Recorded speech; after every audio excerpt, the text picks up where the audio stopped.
has a ranking.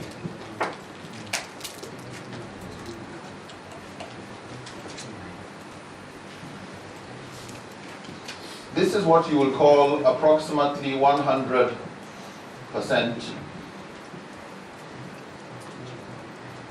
probability of something wrong going on if you do something. This is about 75%. This is about 50%. This is probably, what have we got, 25% or less.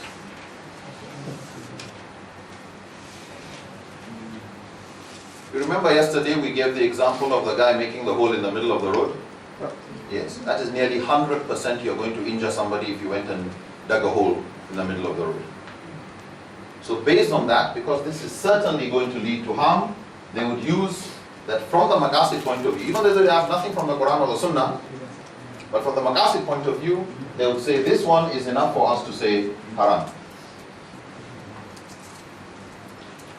There's tension in society, and somebody wants to sell weapons. Will that lead to fighting? Maybe. Maybe not.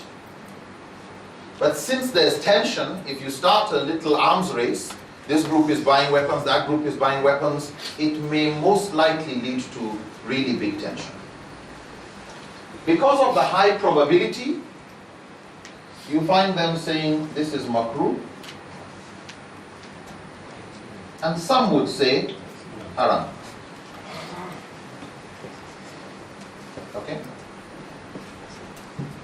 50-50. So this is highly probable, or this is close to certainty. This is highly probable. This is possible.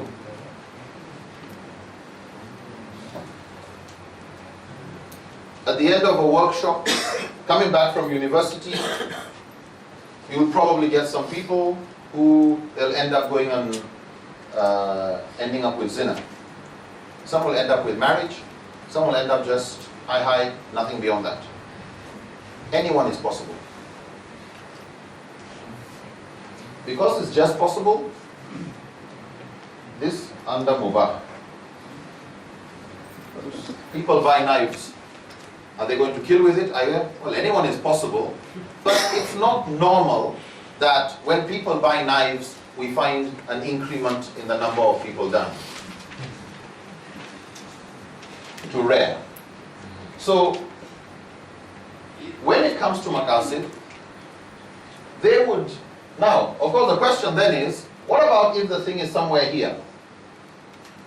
Or somewhere here? Or what about here? What about here? This is where the scholars need to really do what today we call very good risk assessment. Yeah.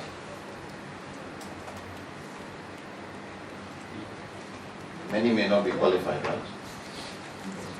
But this is where, in the past, the leaders would get scholars to be on what you call ethic boards, what today we call ethic boards, to advise.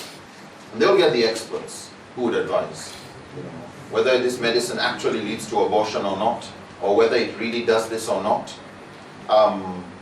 But the problem with this is the subjective nature. You can't use your subjectivity and say God said. Yeah. This is you. And somebody honestly believes that if you put men and women in the same hall, you are going to lead to fitna. That's his own.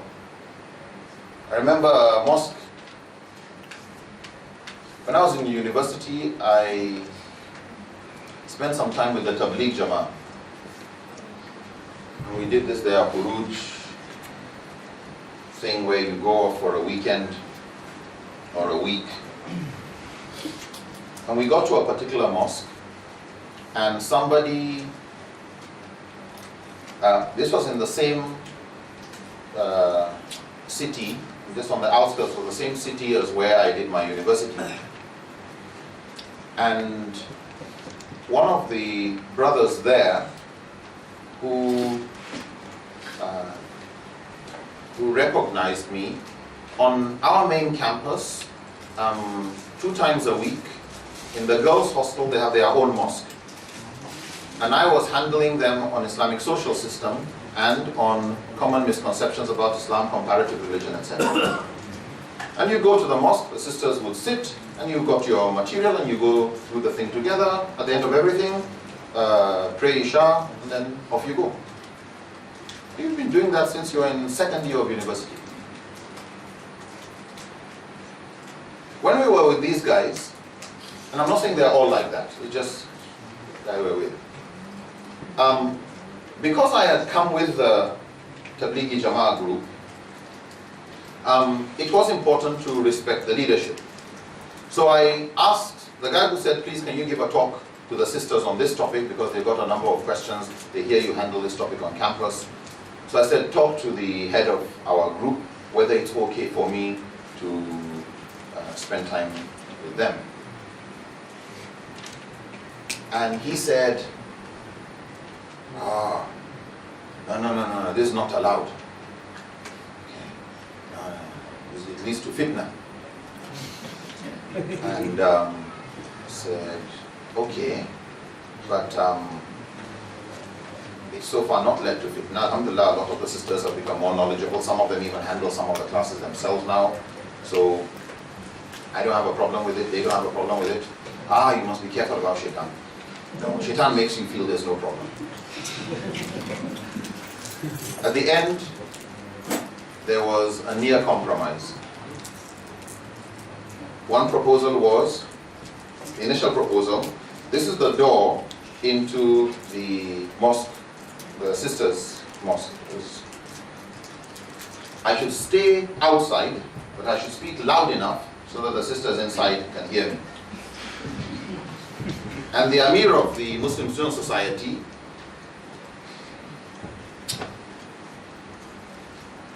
he has no respect for Tablighi. He said, Nuru, just forget about these people. Just go and do. Because from the Sunnah of the Prophet ﷺ, how did the Prophet speak to men and women? How did the Sahaba speak to men and women? He's leading, there's men in front, there's women praying behind. When he wanted to speak to both, he went to the end of the men's row, spoke to the women who were on this side, the men on this side. There's no barrier, nothing. But because of fitna, the next proposal was, all right. You can go inside, but you should face the wall.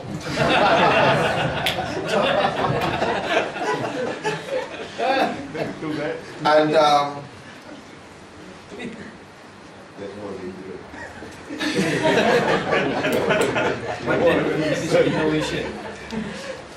we've got different tribes now. The Amir of the Muslim Student Society, he had it. He said, look, we're not going to accept this bid'ah. This is nonsense. The Prophet didn't do it. You will have no delil for what you're saying. Let Nuru say it the way he's used to saying it. If not, we're not doing it. The Tablighi guy said, I'm sorry, he's not doing it.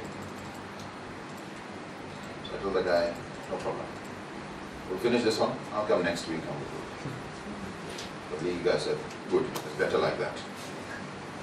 That's how it ended. But the point I'm just making is, if you are not quoting directly from the Quran for the Sunnah, and you are assessing probability of how much it will lead to fitna, what type of fitna, and it's an area of probability, be very careful about bringing God's name into it. Yeah. And that's why you find the emergence of the Zahiri madhab was in response to people who like to say, according to Sharia. What do you mean by Sharia? You mean your own qiyas, your own ijtihad, or Quran, or Sunnah? Like break it down, which one are you talking about? So that the Zahiri did not like these big terms like according to Sharia, according to Islam. No. Tell me according to Quran, tell me according to Sunnah, and then let's assess the evidence. But not a big word like according to Sharia. Yeah. I just want to repeat the question that I asked you earlier. In Malaysia, when someone tries to go back to Quran and Sunnah, we are labeled as Wahhabi. And then this is many cases, the authority also against this. So can you share with us what is Wahhabi, or who is Muhammad al-Wahhab? What is his intention and why is it happening?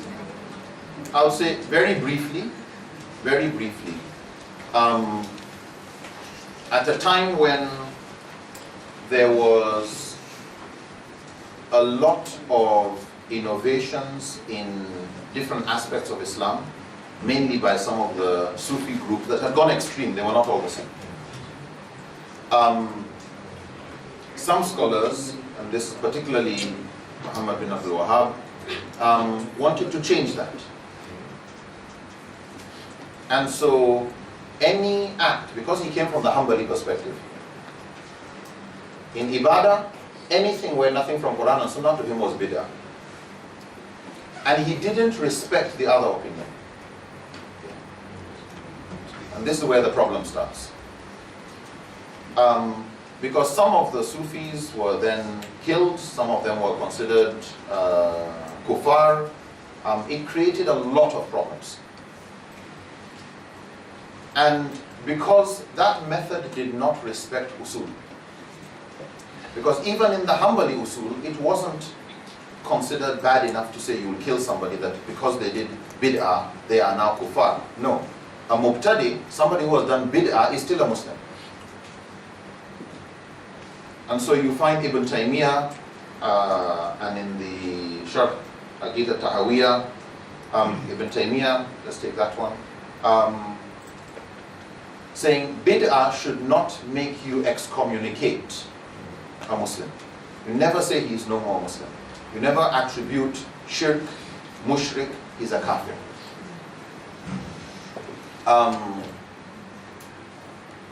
And because of that, it then developed a lot of what you call bad blood. Even though the intention was good, the method was problematic. And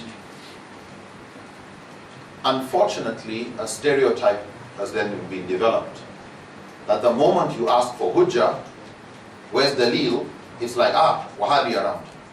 But anybody can ask for dalil. You know, Imam al-Ghazali reformed the mistakes in Sufism.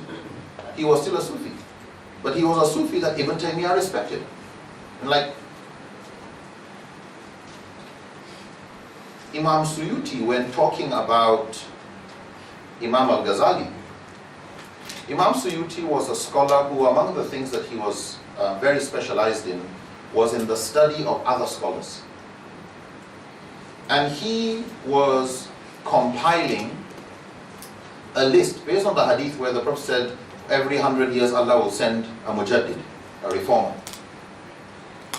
And he started compiling names, and something he said, every century, whether there are 2, 3, or 1 person who comes up, there is not a single reformer that came up in the ummah without there being people who said, no, he is not a reformer. Is it understood? Except one person, Abu Hamid al-Ghazali. And that's why Ibn Taymiyyah speaks respectfully about him. Why? Because he is one of the great scholars of usul also, and of maqasid. I mean, nobody tells you he's a scholar, somebody is a scholar of usul and he doesn't know anything about Imam al-Ghazali's work.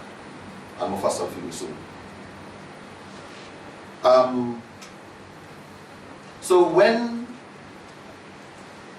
particularly in contemporary society, people start asking for dalil, which is good. You know, you want to have evidence. It's just sometimes the guy asking for evidence doesn't know what evidence looks like. Yes. And doesn't know who's supposed to be providing the evidence, him or the person he is asking for. You know, this is like the voice of woman being awra. You know, you'll find some saying, no, the voice of woman is awra. Bring the dalil that it is not. You know, and the guy asking for the dalil is the one who's supposed to go and bring the evidence that it is. But unfortunately, what we have now is a knee-jerk reaction where because many within the Maliki, the Shafi, the Hanafi, the Hanbali tradition were very unhappy with the way Ibn Abdul Wahhab did some things, they have now turned it into a bad name when the intention was good. Bid'ah should not be left to go to any level. No, it should be corrected. And some scholars succeeded in their own ways.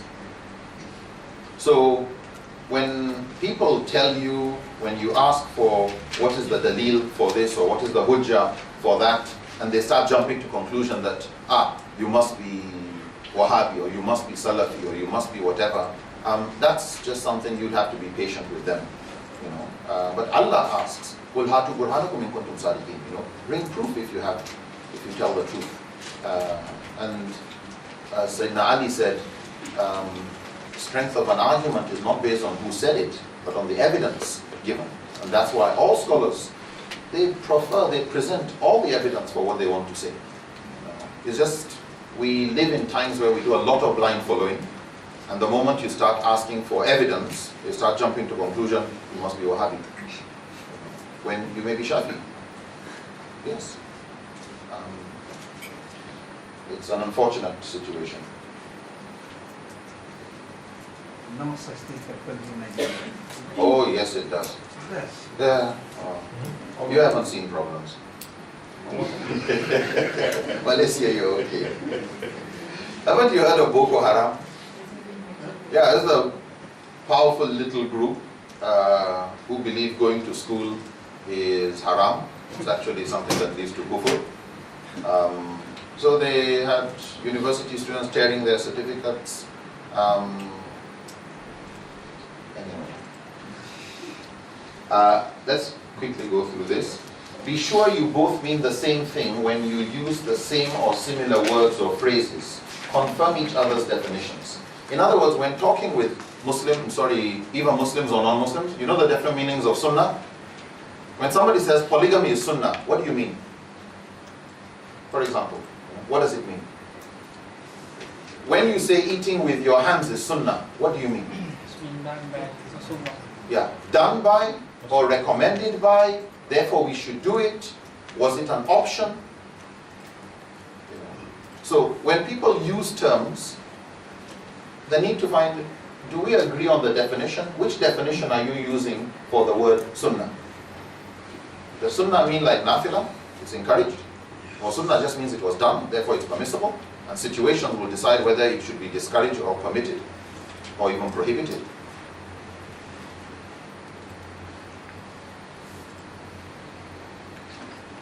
We have only 5 compulsory daily prayers in Islam. No more, no less. Is that correct? We have only 5 compulsory daily prayers in Islam. No more and no less. Are you okay with that? Sorry? Yeah. Compulsory daily prayers. Only 5. You have 4 that are compulsory, less than 5? What is compulsory? What do you mean by compulsory? Compulsory, wajib. Wajib, fard. Compulsory, you must do it. If you don't do it, there's a sin.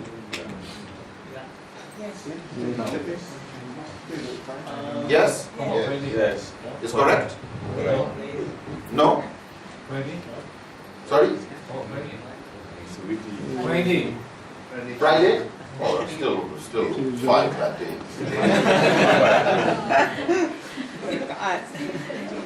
But for those of you who say yes, there is only 5 compulsory daily prayers, say as a non-Muslim, I say, okay, that's interesting. But I wonder why and it's specific times, right? Yeah. Yeah. Jamaah Safir. Okay, if you're traveling, there are a couple of exceptions. But is, I said no, because in the hadith says that the 3 things that Prophet Muhammad SAW never leave the prayer. One is the witir and the other one is subuh, before subuh. and then the duha. That's not So they are compulsory? That's not compulsory. Okay. Hanafi would say witr is wajib, but not fard. Okay. But we're talking here of fard. What everybody agrees is fard. A Christian guy tells you, you see, that's my problem with you Muslims, you know. Yeah, your relationship with God is so terrible. Why should I want to be like, God gives you certain times of the day when you can speak to Him. Whereas for me, I've got an open door policy. I can speak to God anytime. I can pray any time of the day. I can pray in my bed. I pray every time. You? No. You only have 5 compulsory prayers. Definition And of it's prayer. compulsory. You You have need to what? ask. Ah. Yeah. You see this open door policy? Okay. The problem, yeah, We need to ask the definition of prayers. very good. Yeah. Prayer, do you mean dua or salat? You're talking of salat. But we don't have the word salat in English. So we use the word prayer. But what does prayer mean? Prayer means a request. Okay. It's dua. Supplication. So be very careful when we use the same words. We say prayer, 5 daily prayers. They say they also pray. So we use the word prayer, but we mean different things. Yeah.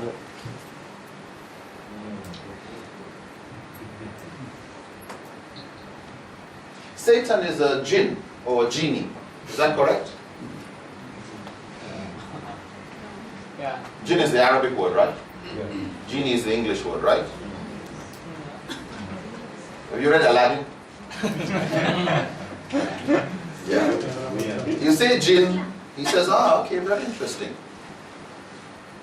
And he goes away with the belief that you believe Satan is some rub the kettle, right?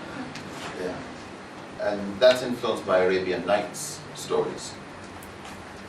So, yes, genie comes from jinn, but in English, it doesn't mean they understand genie, according to your definition of jinn. Yeah. So we use the same words, but we mean different things. So sometimes you think you're communicating, you're actually miscommunicating. Very effectively too. Yeah. Angels can only do good. Is that correct? In our point. Yeah, I'm just jumping over them. We don't need to do everyone. Because some of them are not important. Yeah.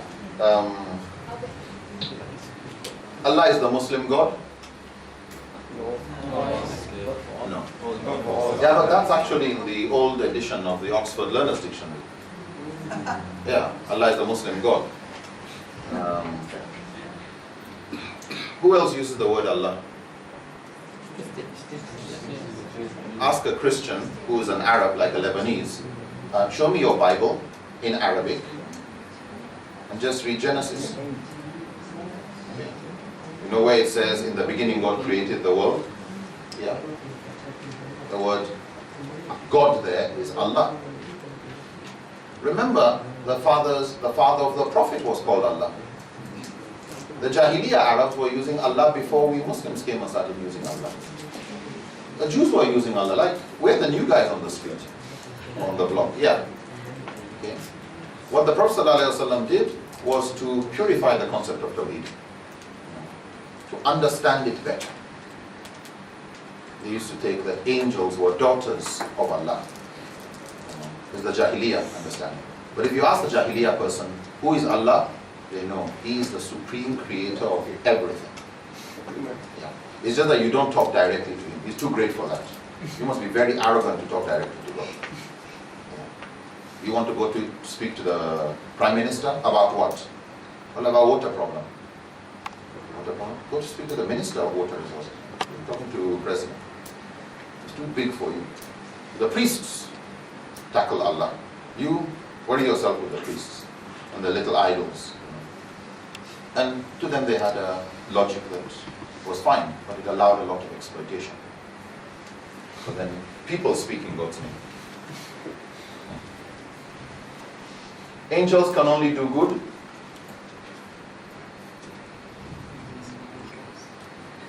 In Christianity, Lucifer, Satan, is a fallen angel. Satan was a fallen angel. It was an angel who did bad, he disobeyed.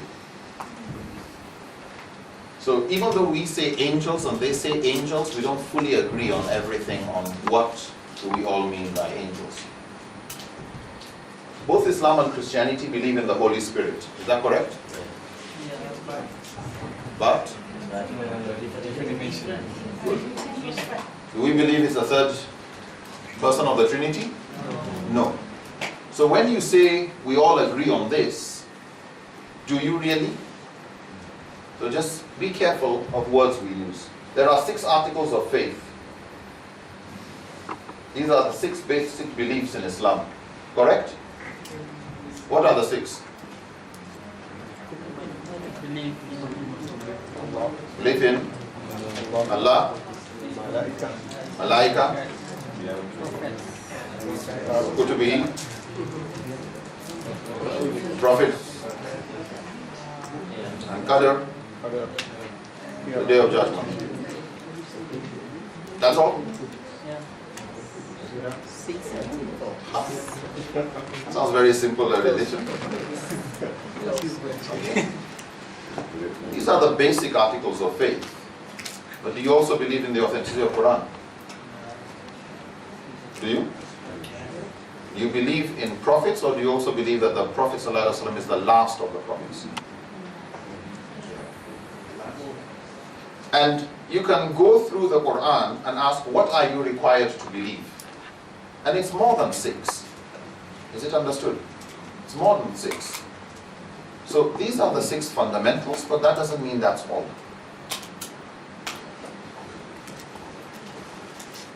Tit for tat does not deal with underlying issues. You know what tit for tat is in English? You do me, I do you the same. Christianity, somebody tells you, for example, you Muslims are very violent. You know, killing people everywhere. Islam is a religion of terrorism. And you say, but Christianity, over the last century, for Christianity in Western Europe alone at World War I, World War II, they killed over 70 million people. And you can't beat that. You can't beat that. And it says Christianity has a greater history of violence and terrorism than Islam. So then, shut up. And he shuts up. Are you happy? What's the problem?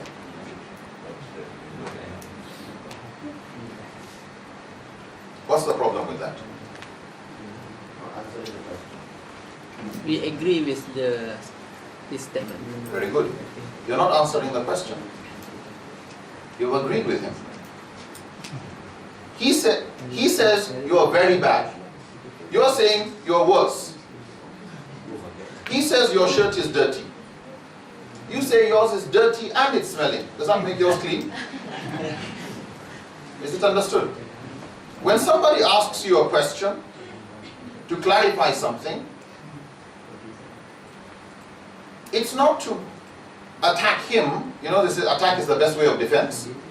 Yeah, not always. He knows he's got a very problematic religion.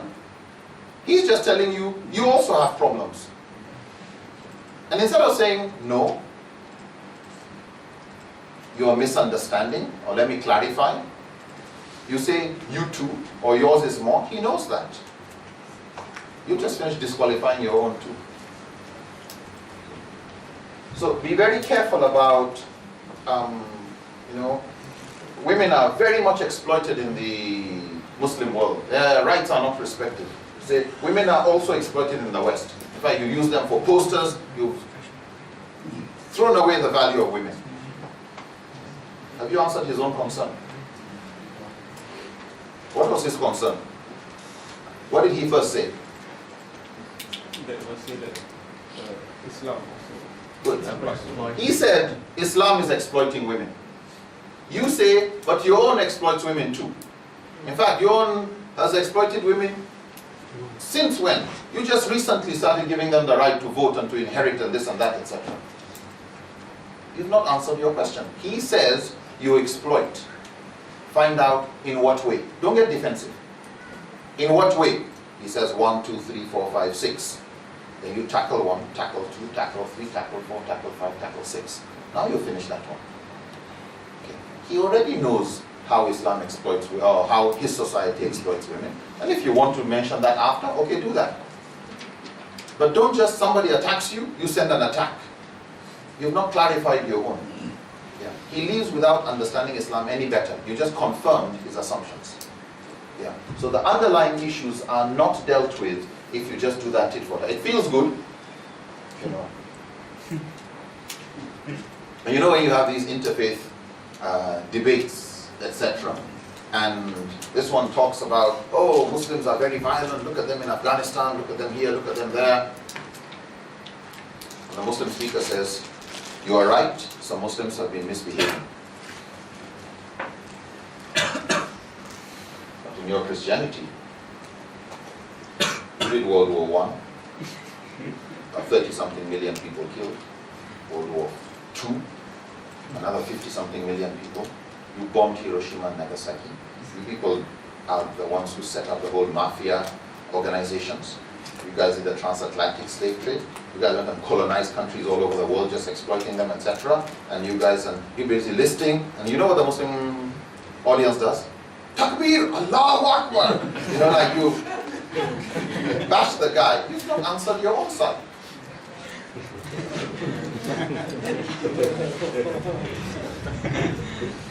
A Muslim country is always backwards. Beggars, whatever, whatever. But even Muslim, even non-Muslim countries. I mean, look at Brazil and the problems in Brazil. You know? Look at South America. Look at all these countries in Africa that are non-Muslim. They also got poverty and all that. But you still haven't answered, is Islam responsible for the poverty?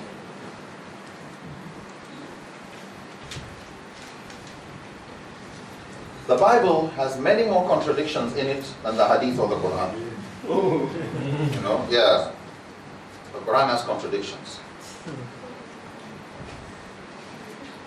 Before you talk more of the Quran, do you know there are 50,000 errors in the Bible?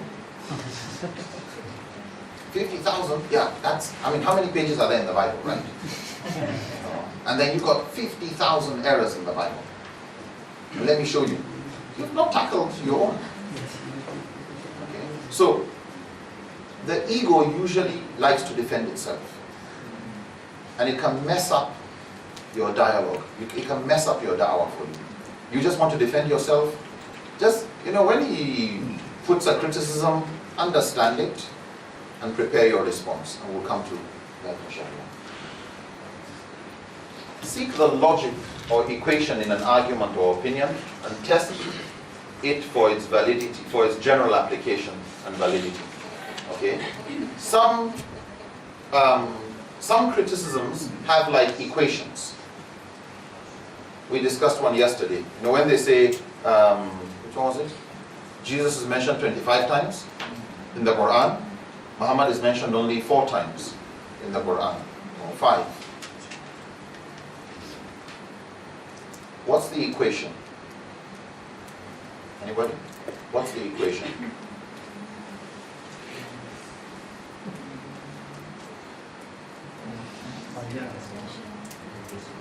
Very good. The more times you are mentioned, the greater you are. Is it understood? That's the equation. Is that true? No. Okay. Can you apply it? You know, seek the logic in the argument and test it for its general application and validity. Let's apply that the more times you are mentioned, the greater you are. Let's apply it elsewhere. No. And then we find so many people are greater than Mary. So many people are greater. Moses is greater than Jesus. And there's so much more. Do you decide who's the greatest person in the country today if we just count the names in the newspapers? No. So by getting the equation, testing for its application, you see a weakness in it. Somebody tells you a prophet, if he really is a prophet of God, he shouldn't fight any wars. The fact that the Prophet ﷺ was involved in battles that's enough to disqualify him as a prophet. Yeah. A prophet should not be involved in fighting wars. So the equation is what? Quite simple, right? What's the equation? Fight. Fighting in war, If you fight. no prophet. Then the prophet. Good. Fighting is war means you are not a prophet. Is that so? So let's apply it. Okay. Did Abraham fight any wars? Yes. Did Samuel fight? Yes. Did David fight? Yes. And Solomon fight? Yes. And who again? Did Moses fight anybody? Yes. Are they prophets? Yes. The moment you apply it elsewhere and it doesn't hold water, that formula can't stand, then there's a problem with it. It means fighting is not a criteria for prophethood. We would like to find out, why was that fighting taking place? Was it standing for justice? Was it defending the community? The Bible is older than the Quran and therefore more authentic. Is that correct? The Bible is older than the Quran? Is the Bible older than the Quran? Yes. No. It should not be older, right? Come on, think about it. In jail. The Bible is changed. No, the Bible as we have it now. Is it older than the Quran?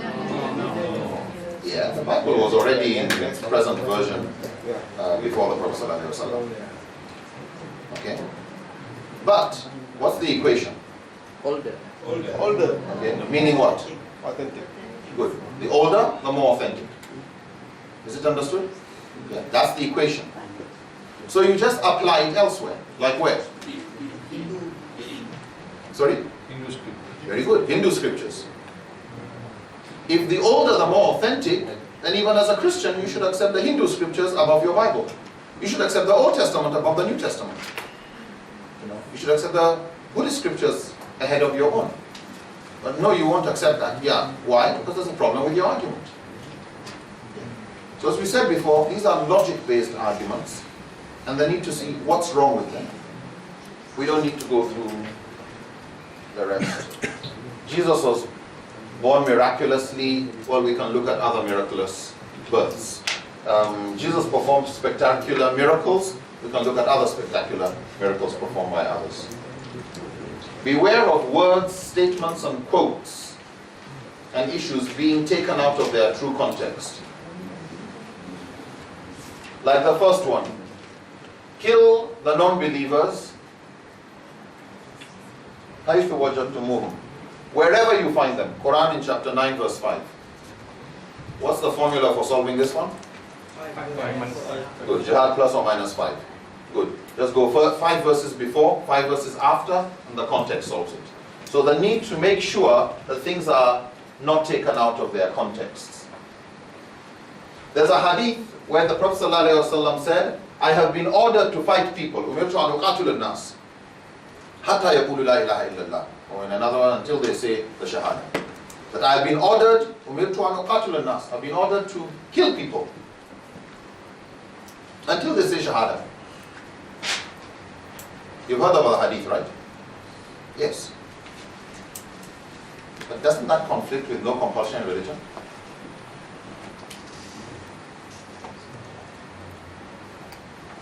In Arabic, you see the hadith says umirtu an uqatil, not umirtu an aqtul. Okay.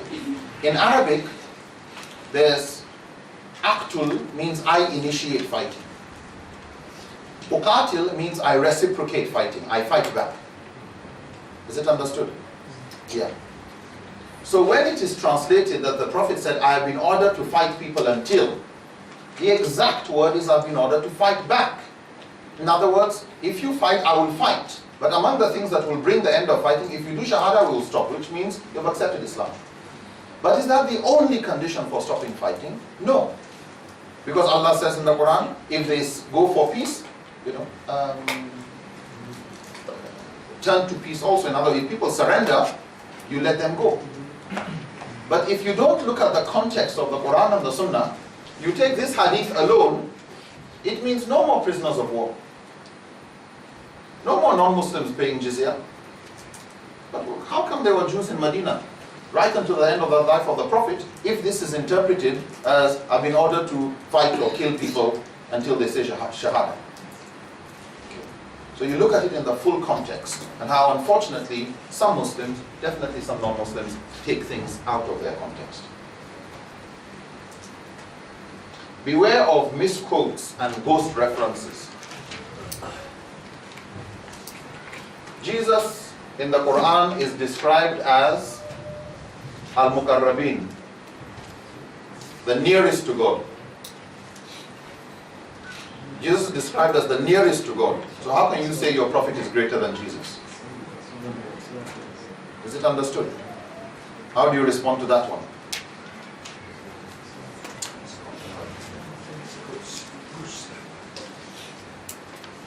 The verse says, Min al-Muqarrabin, among those nearest to God.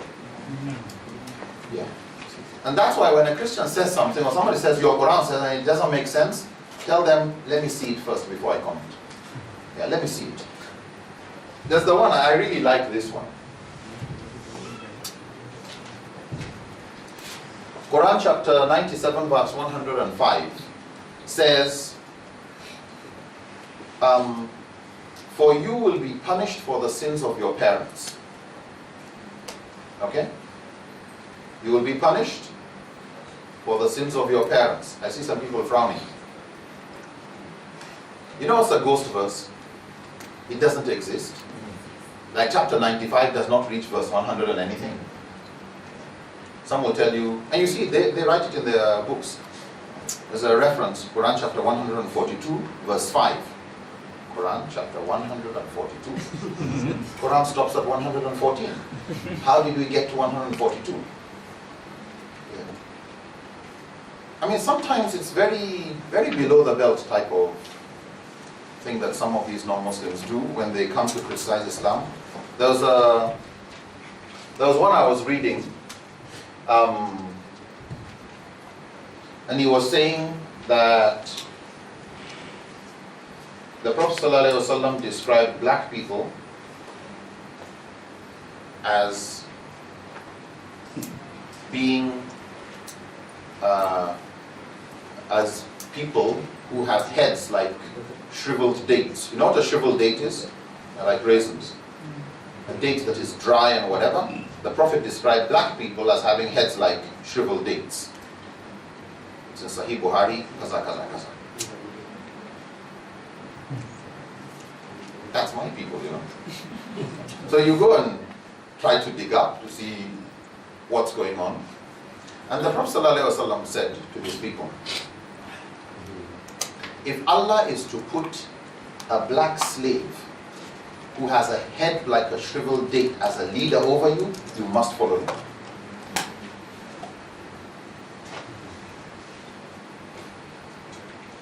That is what somebody took to say the Prophet was saying black people have heads like a shriveled date. Take it out of the context. And you know the evidence that the Prophet was, the Prophet believed that even for Muslims, Mother Mary should be respected. And the Prophet said to Muslims, paradise is at the feet of the mother. Which mother? Mother Mary. No, just because you call Mother Mary mother doesn't mean every hadith with the word mother is talking about Mother Mary. So be very careful when people are quoting your scriptures. When you see something that doesn't make sense, please go and cross-check. Yeah. Wallahi, they will write full references. It's in Sahih Bukhari hadith number 284. Like, sounds real, right? Yeah. Go and look for it and see what you find. Beware of having words put into your mouth. Now this is usually in dialogue situation.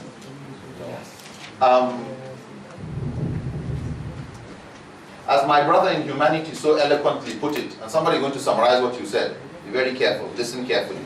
Just because he praised you, my brother in humanity, doesn't mean he will quote you correctly. Yeah. And for those who are involved in interfaith dialogues, sometimes you meet a non-Muslim who would like to say things, you know. According to my dear brother, Muslims believe. Listen carefully. Just because he called you dear brother doesn't mean he cares about you. He will put words into your mouth if you're not careful. So listen very carefully when people claim to be representing you.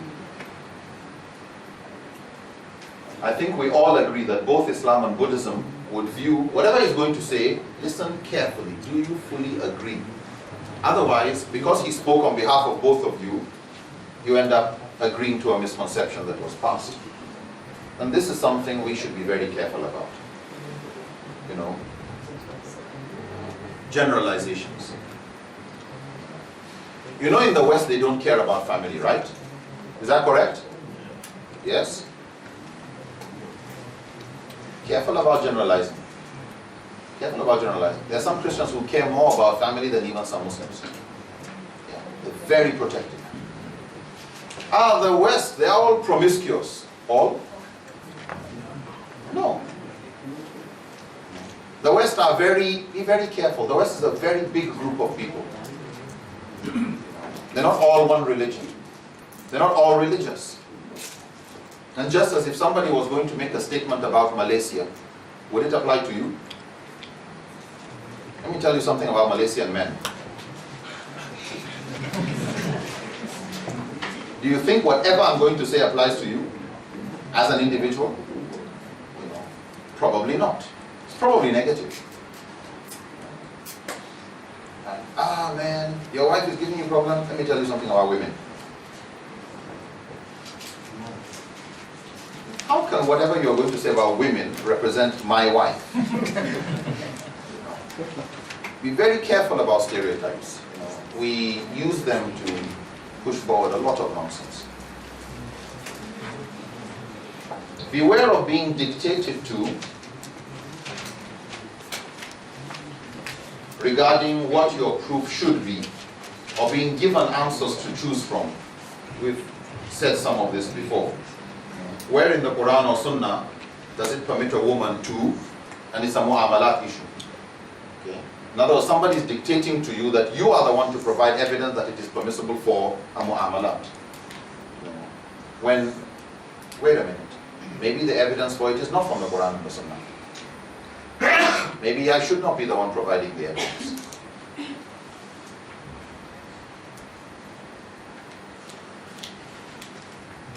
Are you a traditionalist or a modernist Muslim? No. Are you conservative or progressive? Sufi or Salafi? Which one are you? You know, like, can't I just be Muslim? Must I belong to something? But sometimes you feel, because somebody is asking you, are you this or are you that? But you can't bring a third alternative. You know, where you need to sometimes question the question. Truth and reality are not based on the democratic majority, but on the strength of evidence. People say, but the opinion of the majority of scholars throughout Islamic history is that. That doesn't mean it's right. The basis for the strength is something haram or whatever is based on Quran and Sunnah.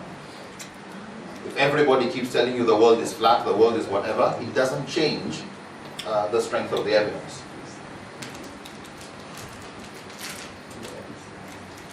Because an opinion has been proven wrong or not yet proven correct, does not automatically follow that the opposite opinion is the correct one. This is common when you are handling all sorts of groups like atheists. Or sometimes somebody asks you a question on mu'amalat, but asks you to provide the evidence, and you can't provide the evidence. You know. Then he goes away thinking he has won the argument because you can't provide the evidence. Or somebody asks you, somebody says, we have not, what is this grammar? We have no evidence that there is a God, or that there is life after death. We have no evidence. Okay, because I can't convince you that there is God, is not evidence that there is no God. Is it understood? Yeah. You haven't provided evidence that there is no God. You've not provided evidence that this universe just created itself. So remember, sometimes because you are not able to prove a point does not automatically mean the other side has won. in court of law, that's what happened. Sorry? In court of law, that's what happened. In court of law, that, it's the honest of the other party to provide the yeah, it's the person who is accusing that should provide evidence. In the absence of that, they take it innocent. Until you then take it again to say, no, you are... Can you apply to it? The principle of the job is not. No, I think what courts are more concerned about is legally, will the court recognize, somebody says, you killed somebody. Okay, what's the name of the guy? O.J. Simpson. Okay, O.J. Simpson is blamed for killing his family. They tried to find evidence, and they haven't got enough evidence to convict him. That only means they don't have evidence to convict him. It doesn't mean he didn't do it. Maybe he did it, but there's no evidence for it. But he was. Of course, they let him go because they didn't have evidence. But that doesn't prove that he doesn't kill her. Sorry? It doesn't prove that. What happened? No. That he doesn't kill Jessica. Exactly. No, there's no proof that he killed. Okay. There's no proof he didn't kill. Of course, it becomes a question, well, did somebody else do it? From all indications, no. But in that particular case, people tampered with evidence which just made their case more difficult to prove. Distinguish verifying the source or authority of any information from challenging that source. Now, this is a very common problem. When somebody tells you, so the issue here is, how am I sure God said it? If I say, I don't believe you. Why? Because I am not sure, I don't believe God actually said something. That's one way of understanding it. So I would like evidence that God actually said so. If you prove God said so, I accept it. So when I say I don't believe what you are saying, am I saying that, is the question, how am I sure God said it? Or do I believe what God said? Is the difference understood? I can ask a question, when you say, let's see, how are we sure angels exist? Please probe the question. Are you saying Quran is the word of God and you don't know that the Quran says angels exist?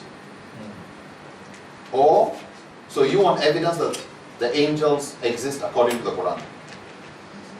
Or, even if the Quran says angels exist, you say you don't believe angels exist. So when somebody says, I don't believe angels exist, find out what do they mean. Are they wanting you to provide evidence for the source, in other words, for the information that God said it? Or are they accepting that, yes, I hear God said it, but I don't believe what God said? One is a role reasoning can do to verify the source of information. This one is kufr. You're contradicting God. Yeah. But the question comes in the same way. And unfortunately, sometimes, when you say, no, I don't believe that hadith, the Prophet said and you said no. No, I'm not saying that. I don't believe the Prophet said so. So the job is to bring evidence that this is actually an authentic hadith. Yeah. We're not arguing on does the Prophet tell true or not. No, that's not what we're talking about. So careful about you acting like that, and when some people respond, try and let them know what exactly is the point you're making. Otherwise, some people jump to all sorts of conclusions. Somebody says, I do not believe a harmless apostate should be punished.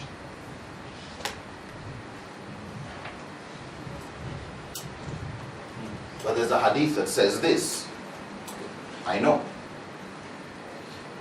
But I don't understand it that way. Or, somebody like Imam Shawkani said there is not a single authentic hadith where the Prophet killed an apostate. Okay, then let's look into authenticity of hadith. Or let's look into whatever it is. Beware of double standards. This we've already discussed before.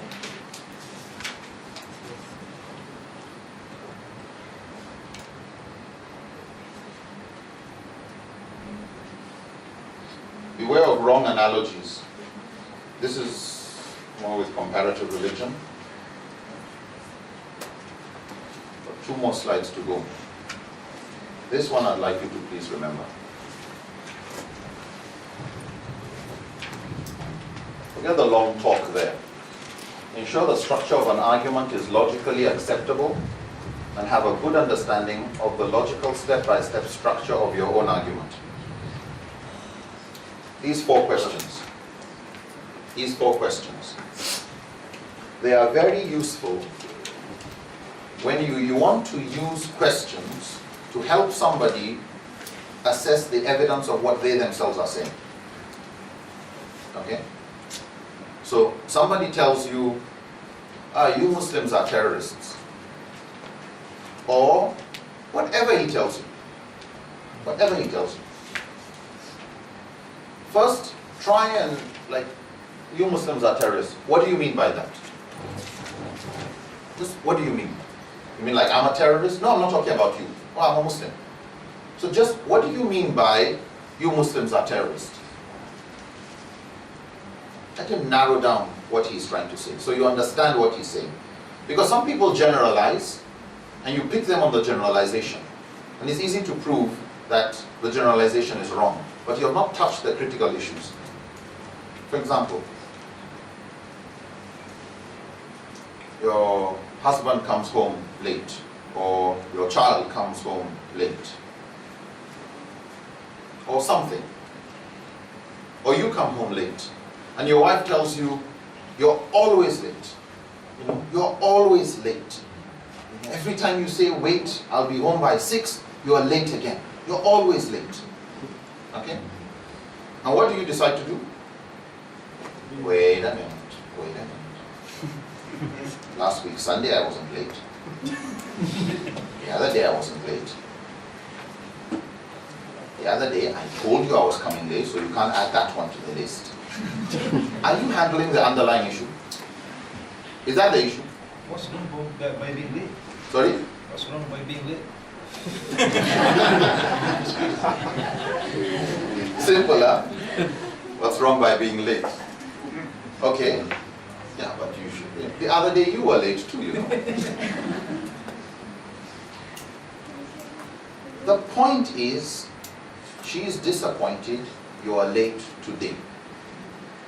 Just because she says you're always, again, don't pick the word always and use that to avoid the key issue that is at stake. You'll win the argument, but you've changed the argument. The point is not on always. And don't let that be just for the sake of winning the argument. You don't address, I'm sorry. Yeah, simple. And try not to repeat. But to win, you pick the always. Now, when it comes to somebody saying, you Muslims are always doing this, don't pick the always. Is it understood? And you want it that it's not always. The point is, okay, some of you are still doing it. So, what do you mean by that? Help them reduce the emotion in the statement. Otherwise, you come home, your wife says you're always late. That's a lie. That's a lie. Not always. I wasn't late on this day. How does she feel when you say that? You could, but what you are saying is not true. It's a lie, right? You're not making things better. Yeah, you're definitely not going to sleep well that night. So, don't let just proving the nitty-gritties are right and wrong, whatever, distract you from the key point that the person is trying to make. Yeah, so keep to the main structure of the argument, and don't just you always, you never, and you get distracted by that dust. So what do you mean by that? And it makes them become less emotional, which reduces the need for you to get emotional. Where do you get your information from? Where do you get your information from? Oh, I read it in one book, etc., etc. How do you know it's true?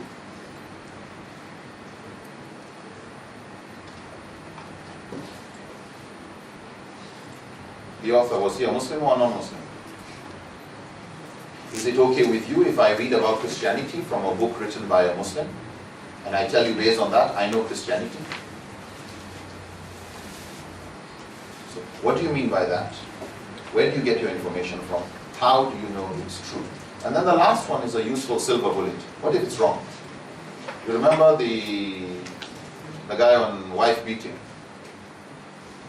Where sometimes I answer this question, yeah, but. And you want him to become more humble. Now just accept you don't understand Islam enough and ask more politely. That will make the dialogue go on, and I'll be willing to meet you again. But when you try to jab me, the tendency is for me to start jabbing you. No, and it doesn't help you understand me better, it doesn't help me understand you better. So these three questions in particular, what do you mean by that? Where do you get your information from? How do you know it's true? The moment somebody wants to make one big claim about Islam, what do you mean? Where do you get your information from? How do you know it's true? Women in Islam are not regarded. What do you mean by that? I mean, their witness is half the man's witness. Where do you get your information from?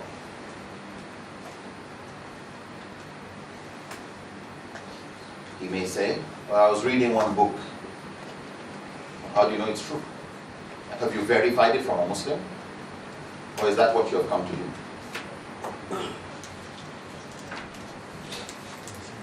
And then you help him clarify. Number one, why do you need witnesses in law? Anybody? Why do you need witnesses at all? Clarify. Sorry? To clarify. To clarify. To protect justice. So that we're not just guessing. So that's why we need witnesses in the first place. To help give more confidence to the judge when he wants to pass his judgment. The more witnesses, the more you make life easier for him. What do you think the judge wants? Competent witnesses or incompetent witnesses? Competent. If something is serious, he wants competent witnesses. The more competent witnesses he has, the better. But if you are a judge and you were told, here's one competent witness proving this point, and the guy against him is another incompetent witness, who do you think is going to win the case? The competent or the incompetent? Who? The competent. You know, this person knows more. He's more literate, he's more this and that. So where you are going to have incompetent people standing as evidence or as witnesses, would you want one or two? You'd want something that can, if you can have two people, then it strengthens the evidence of the less competent. And so in many societies, many traditional societies, there were certain roles, certain jobs that were only done by women, and others that were only done by men, and others, depending on the culture, were done by both men and women. Fighting in the military, as a rule, there were exceptions, was done by women. Particularly when it reached a stage where civilizations now have standing armies, it's men they put there, for obvious reasons. In communities where people were going to be hunters, who do you think were the hunters, the men or the women? The men were the hunters. Chopping trees down, logging. It was the men who were the ones doing the job. Fishermen. Fisher women? Cowboys. Cow women? No. In even these cultures, the kind of dressing of the woman would not allow her to do what a man would do. You know, jump into rivers, put your hooks, use your nets, whatever. So there were certain professions that this is women's territory. If it's anything to do with blood, murder, it was men. They are the ones in war. They're the ones who see blood every time. They're the ones who can see a wound and tell you this was a spear, not a sword. He's the one who knows how to put his finger in the wound and tell you this was a sword that is as big as this. Yeah. And whoever hit this person with a sword was taller than the person. Why? He sees it every day. In battles, etc., they know what it looks like. They're the most competent there. When it came to things like being midwives, handling delivery, who was generally more competent in most cultures? Who was doing it? Women. You know. So those areas where women had more competence and women had the skills, they are the ones who spent time on that area, the women had more competence there. And so generally in Islamic law, in areas where women were more competent, the woman's witness, the woman's testimony was considered stronger than the man's. In fact, Imam al-Nawawi said, on issues to do with child identification, like a child was born in, say, a hospital, and there's disagreement when there was a mix-up in the children. Who was the child of who? The man's testimony is not even acceptable. That's how weak it is. So it's not about bring two men. No, it's not, you don't even accept men. Why? Because in that culture, what is a man doing where a woman is delivering? Yeah. They consider him a very irresponsible man. He's a fasiq. They don't trust him. So, and you find at the time of the Prophet ﷺ, this lady, she was a black woman. She told this Arab man, I suckled, in other words, I breastfed you and your wife. And in Sharia, the laws that apply to breastfeeding are the same that apply to blood relations. You can't then marry foster sister. So the guy went to the Prophet ﷺ and said, this lady said that she breastfed me and my wife. And the Prophet ﷺ said, then you have no other option but to divorce. It doesn't matter how many witnesses were there for that wedding. One woman counsels that. Why? She's the expert in that area. And this is very common in Sharia judges. They know where the woman's testimony is stronger than that of a man's. Why? Because it's justice they want to protect. So who's more competent? In a situation where, now this is not from the Quran or the Sunnah. No, this is protection of justice.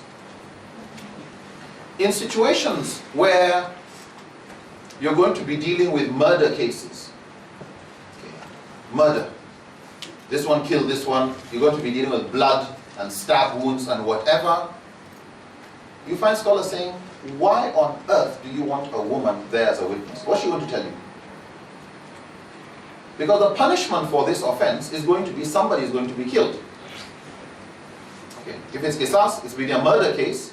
If we find the murderer, that person may be sentenced to death. Is that where you want to bring somebody who is not a competent witness? No, it's too risky. And so you'll find the scholars not from the Quran, not from the Sunnah, but the scholars saying a woman cannot be a witness in a case of qisas, this retribution of killing or somebody maimed somebody, etc. And because the area of business transaction was dominated by men, men were the ones who were traveling to this place with their caravans, doing business, etc. Traditionally, women were not involved in business. Yeah. A woman's witness was not even acceptable. The Quran introduced women into business and put, okay, you have two men. Or if that's not available, one man and two women. In other words, two less competent. So that if one forgets, the other would remind her. What if she doesn't forget? Then it's one woman that's equal to a man. But to safeguard justice, in case she forgets, or it actually says if she errs, she makes a mistake, the other would remind her. So you have cases where the woman's witness would be stronger than a man's, or the man's witness would be stronger than a woman's, or, as Ibn Qayyim in particular, Ibn Taymiyyah also emphasized, there are some issues that are more important. Now, this issue of woman's witness, etc., from the Quranic point of view, comes up in an ayah they call ayah to dain, the ayah of debts. Yes. It's not woman's witness in buying and selling. No. It's in debt agreement. In ordinary buying and selling, men are as good as women. You go, I ask you for this, I give you the money, you give me this. It's not good. Men, this is not good. You want to shout? Let's shout together. They are as competent as each other. The Quran is specific on the issue of debt transactions. How many witnesses do you have? What were the conditions? What were the terms? What was the jargon inside? That was traditionally an area men were involved in, not women. But in things that were even more important, this is a point that Ibn Qayyim makes, in areas that were even more important than money, such as the authenticity of hadith. Our religion is based on that. The woman's witness was considered the same as the man's. You don't say, Umar said that the Prophet does this at home. Aisha said that the Prophet does this at home, and you say we go with Umar. Well, Aisha is a woman. No. Because it's talking about the Prophet's home, who is more competent, Umar or Aisha? Aisha. And so you'll find the Mujtahid scholars, when they come to analyzing hadith, if it's about the life of the Prophet, they will give more weight to the wives of the Prophets and their statements. But if it is what happened in the battlefield, somewhere out there, they give more weight to the Sahaba who were with the Prophet ﷺ throughout. So the question then comes up. When things start to change, just to put an example, another one. At the time of the Prophet ﷺ, among the most important resources you can have for fighting a battle is horses. Horses. They can come with a speed faster than a camel. And when you want to run, you can't catch up with a horse.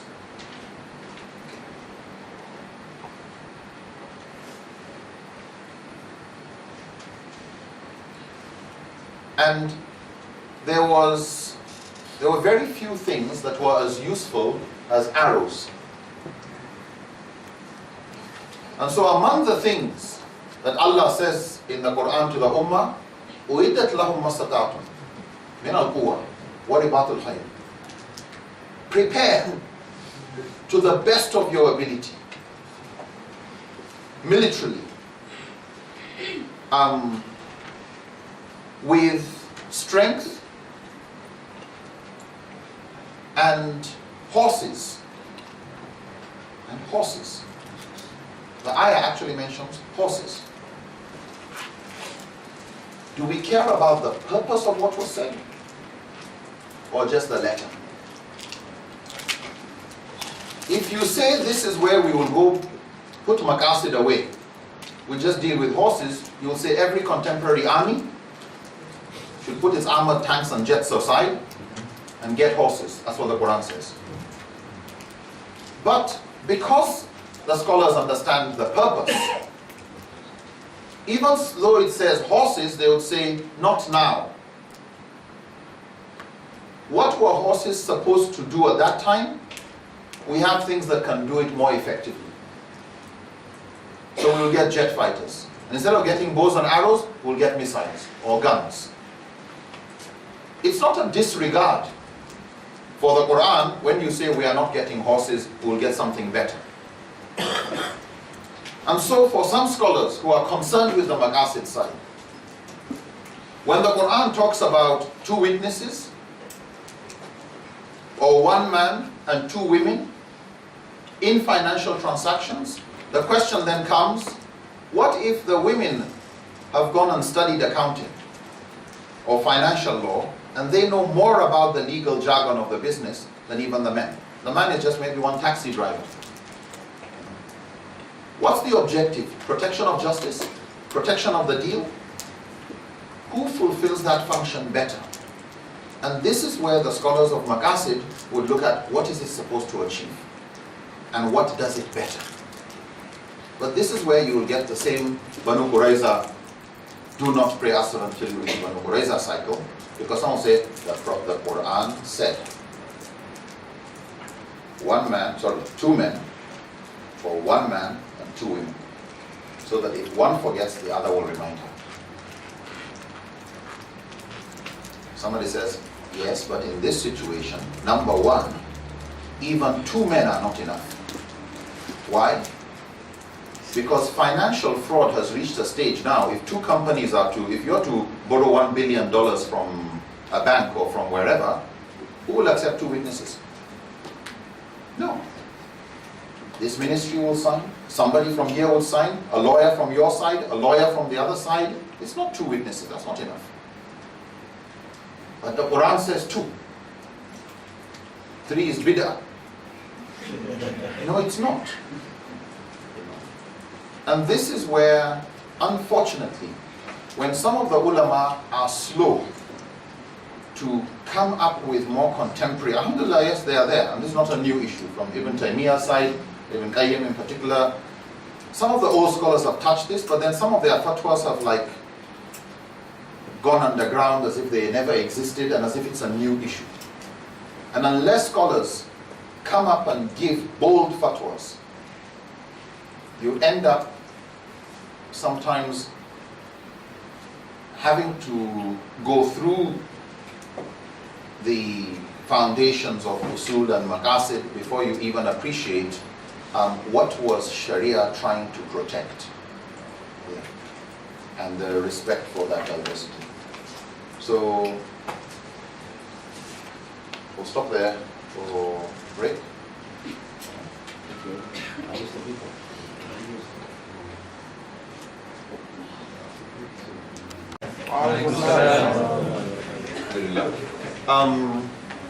We've got 2 more slides to finish here, and as I'm sure you already know, for those of you who ask questions, there are some of the questions you asked that we've already been answering.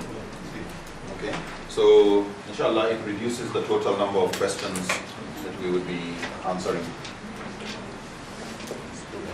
The 17th principle. Take an some of you have asked for this PowerPoint. Yes. Yeah, you can get it from Brother Lim. After having said so, if you can write them down, it helps you remember them better. Yep. If it's in a PowerPoint, you think it's there, but it's not in your head when you need it. Yeah. With knowledge, to keep it, you share it. So it goes by a rule called use it or lose it. Use it or lose it. All right. Take an unreasonable suggestion to its natural conclusion and implications, with the aim of making clearer what is unreasonable about it. In other words, do a total impact assessment of an unreasonable proposal. For example, somebody suggests, why can't a woman marry up to 4 husbands? Okay?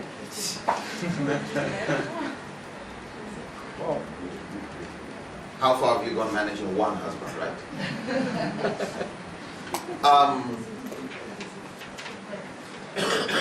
The idea here is when somebody proposes something,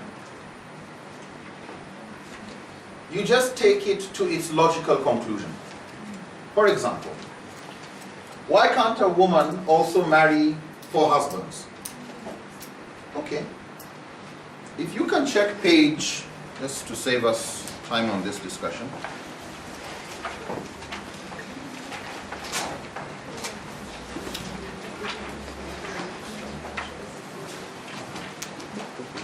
Page 113. Page 113. Okay. Now, I'd like you to go to page 114. You see a diagram there? You see, what happens is, you've got a man married to a woman, and everything seems to be going fine. And for various reasons,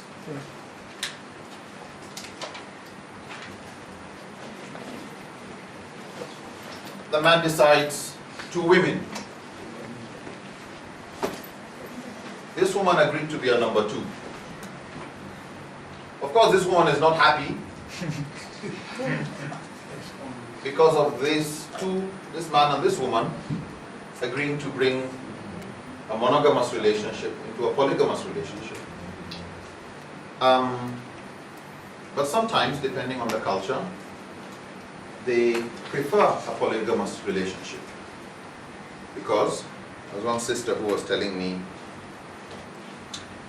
he said, I'm really happy my husband married the second wife. So, why?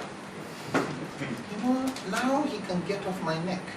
Every time I have to cook for him, and you see, now I've got more relaxed.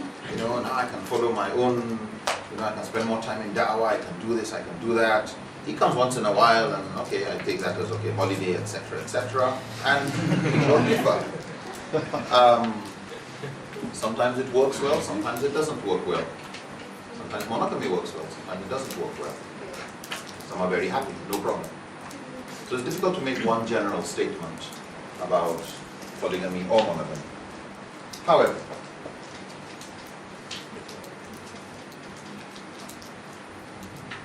and he decides, let him get 3 wives.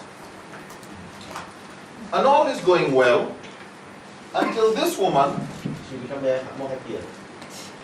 yes, actually, Revenge.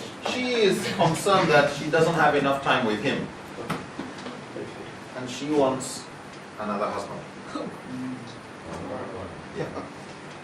She has her idea. Her idea is, if a man can have up to 4 women, then fairness, justice would require that a woman should have up to 4 men. And the society thinks about it. I guess you're right. So, let's have a woman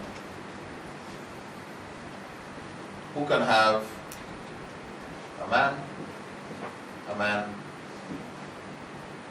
a man. These are the women.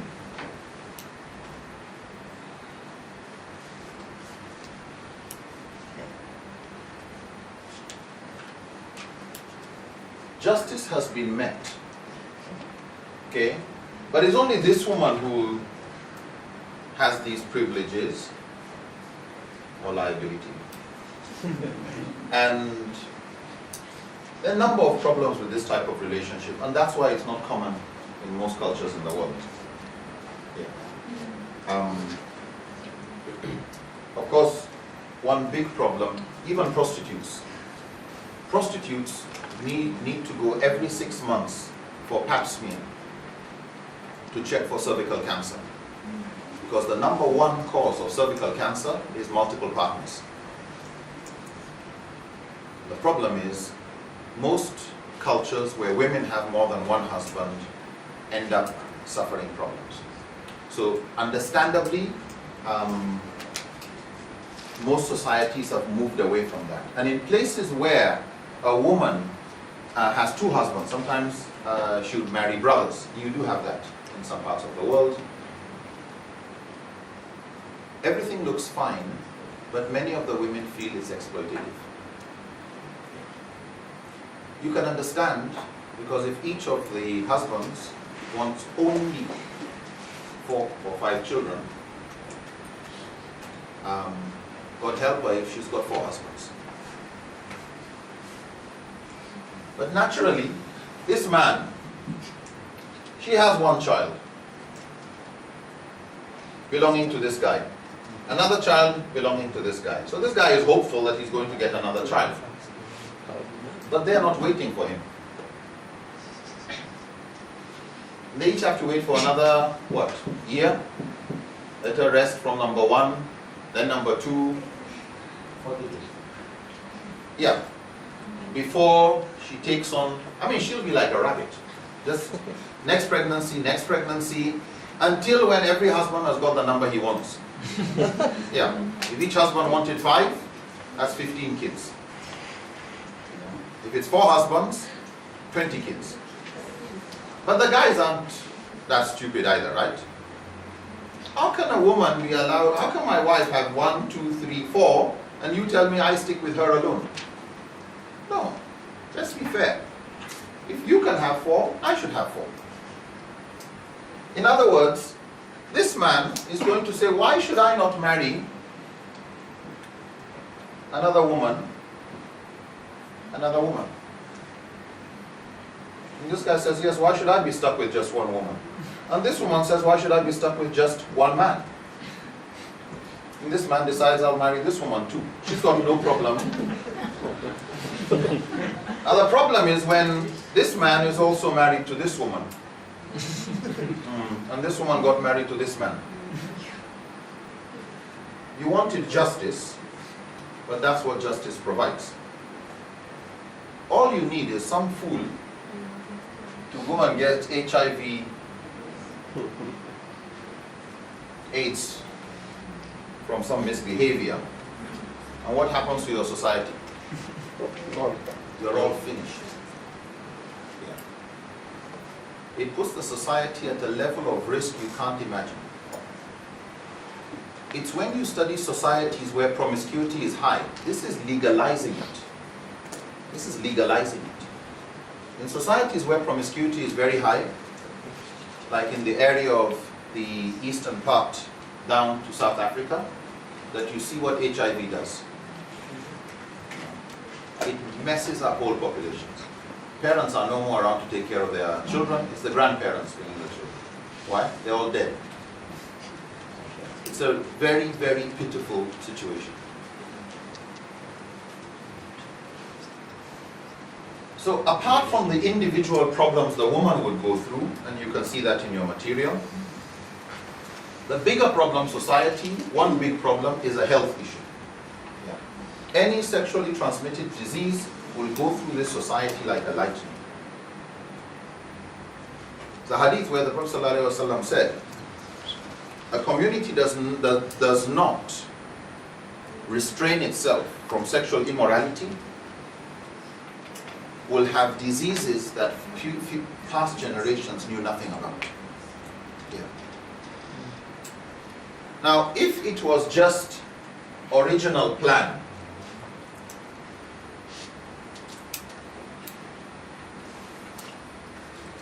the man had only 4 wives, then if a disease comes, it's still dangerous. Maybe the man misbehaved, or this woman misbehaved, it's still a risky situation. But at least it's confined. Is it understood?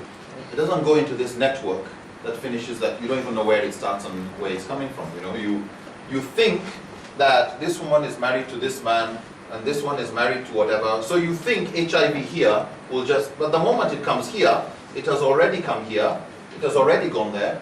Now it jumps over, you just don't know how far, where it will go. This one divorced, this one remarried. Who's the head of that family? Is there a family? You don't even have family. You just got society where everybody sleeps with everybody else.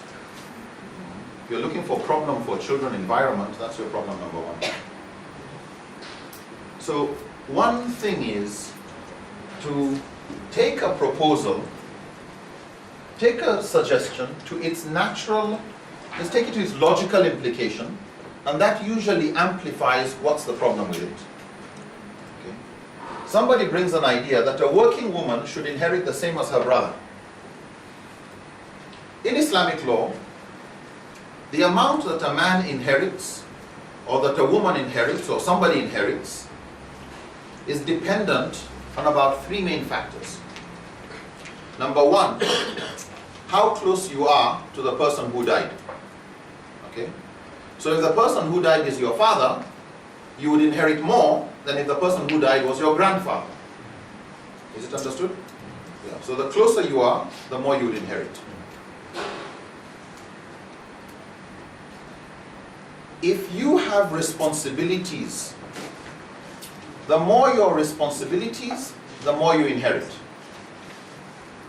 In other words, if I am responsible for taking care of you legally, it only makes sense that while you may inherit something, I will inherit more because I'm to take care of you too. Or at least I should get something if I'm to also consider, I'm to be considered as taking care of you.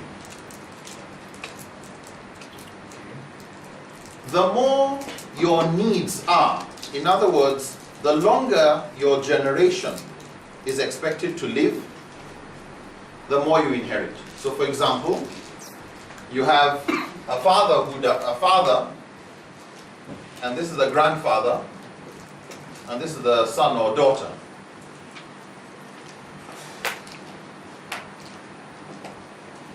And this guy dies.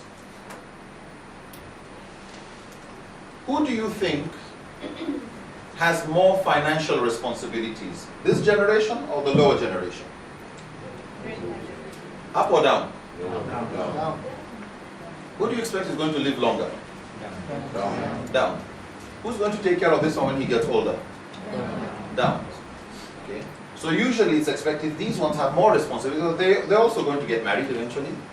These usually have more responsibilities than this one. This one has already inherited from an earlier generation. And so a daughter would inherit from her father, who, even though the relationship is father and child, this is child-father, a daughter inherits more from her father than her grandfather inherits. Okay? She is as close as him, but she belongs to a younger generation.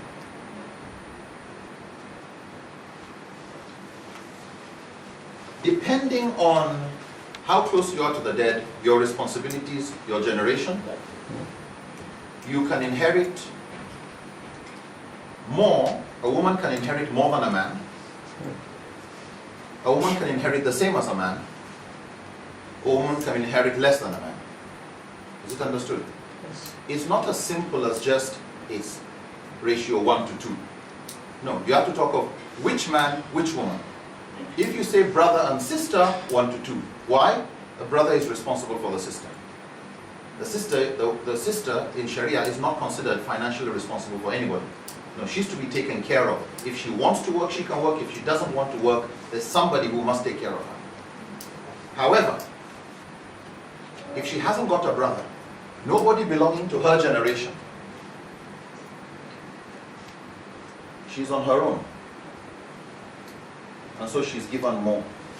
She's given half, 50% of the total amount. The rest can be divided with her mother, with other people, grandfather, the grandmother is around. She will take 50% of the whole amount. Why? She is on her own in that generation. If there are 2 of them, 2 girls, 2 daughters, they are still on their own, but they support each other. Okay? They can support each other.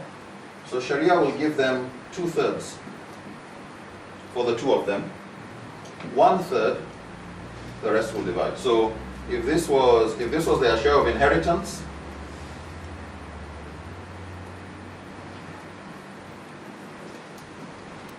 the girls will have 2/3, and 1/3 would go to everybody else.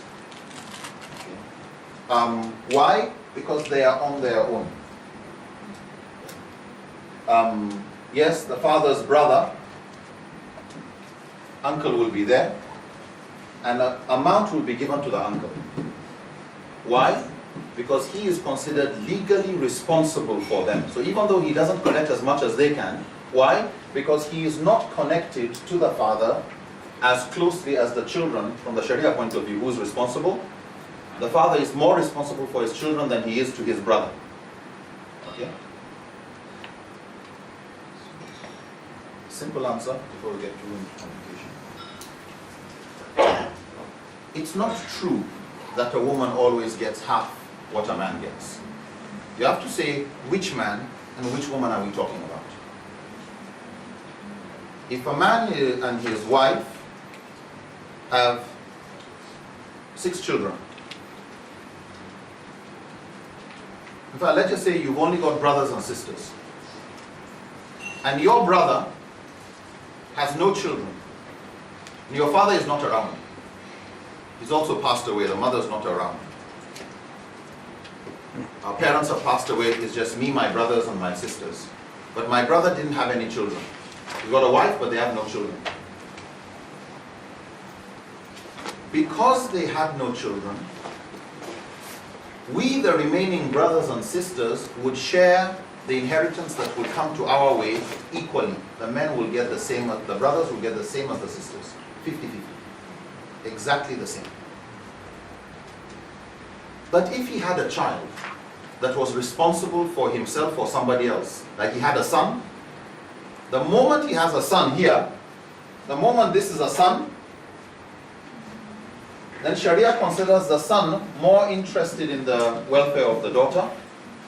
No uncle is inheriting anything. Okay? Yeah. Why? Because the person who would care more for the sister is believed to be the brother more than the uncle. The uncle can be a guardian, but he can't use that money for himself. Yeah. Now, a working woman should inherit the same as her brother. Maybe the brother is 5 years old or 10 years old, and the elder sister is 25 years old. She's working, she's earning income, and she's taking care of her brother. So why shouldn't she inherit more? Why should her younger brother be given double the amount that she gets? If she gets, depends on the family, she gets 100,000 ringgits, he gets 200,000 ringgits. Actually, she had a brother. When the father died, the mother was pregnant. And it was a boy. Before the child was born, when they were sharing inheritance, they put aside double what was to be given to her for that boy. When he is born, he has double what she gets.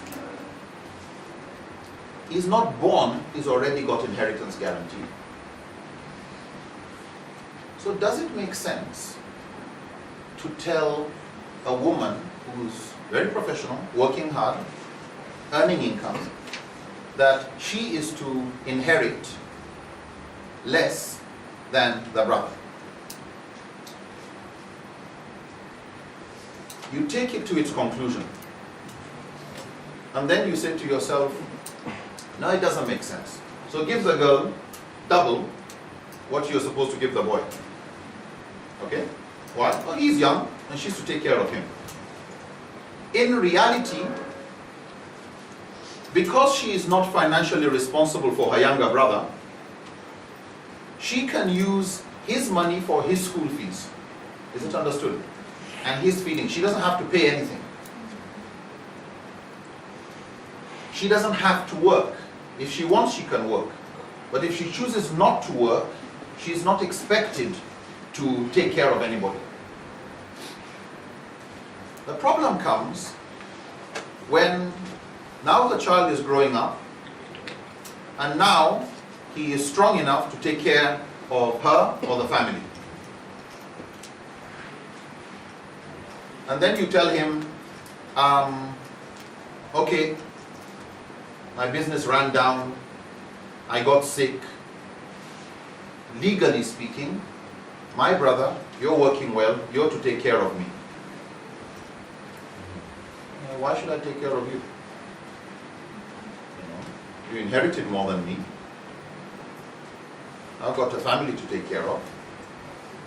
I've got a grandfather to take care of, got a mother to take care of. Why add you to my list? If I was to be responsible for all of this, and it's not that when a child is growing like you, he inherited 1 million ringgits, etc., you give a 13-year-old child 1 million ringgits. No. The Quran says you wait until he is no more weak-minded.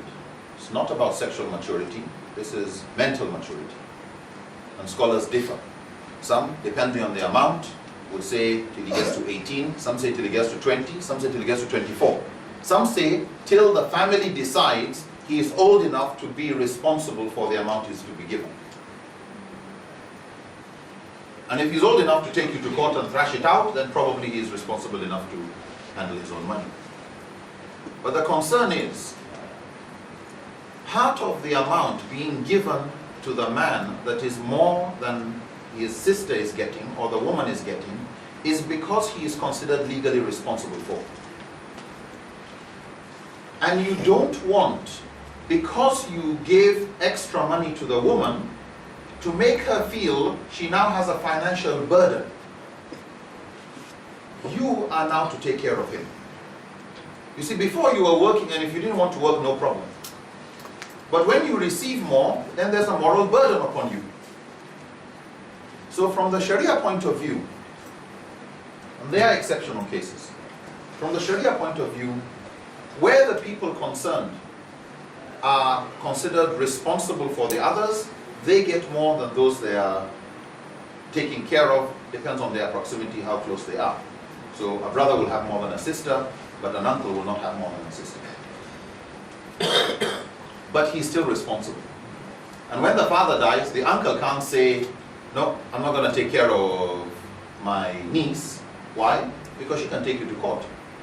Sharia allowed the uncle to inherit, not for the sake of go enjoy yourself, but because you are considered, and all uncles are considered responsible for the support of the nephews and nieces. And if they don't take care of it, the children have a full right to take them to court. The issue is, the ratio that you get in inheritance is tied to the responsibilities of child custody. And so, when a person dies, the financial responsibility goes to whom? Followed by whom? Followed by whom? The child stays with the mother. That's the first port of call. But that's just where the child stays, because Sharia considers it in the best interest of the mother. That's the maqasid. Sorry, in the best interest of the child. That's the maqasid there. On child custody issues, that the child will stay with the mother. But nafaq and sakan, where does the child live? You know, the sakan, and the spending on the child is the responsibility of the nearest man considered responsible to the father. And this is legally enforceable. Just as when a woman gets a divorce with her husband, the children automatically, like in Maliki fiqh, when there's a divorce, the children, the boys and the girls, go to the mother. The boys will stay with the mother till they reach the age of puberty. The girls will stay with the mother till they get married. At the age of puberty, the boy can decide where he wants to go. He wants to go to the father because when he's reached the age of maturity, he chooses now where he wants to go. However, so long as he is with the mother and he has not reached the age of puberty, or the daughter is with the mother and she is not yet married, the husband must continue to take care of that child. Actually, the topic on custody is interesting because, let me ask a question. Who's responsible for the feeding of a newly born child? The father or the mother? Sorry?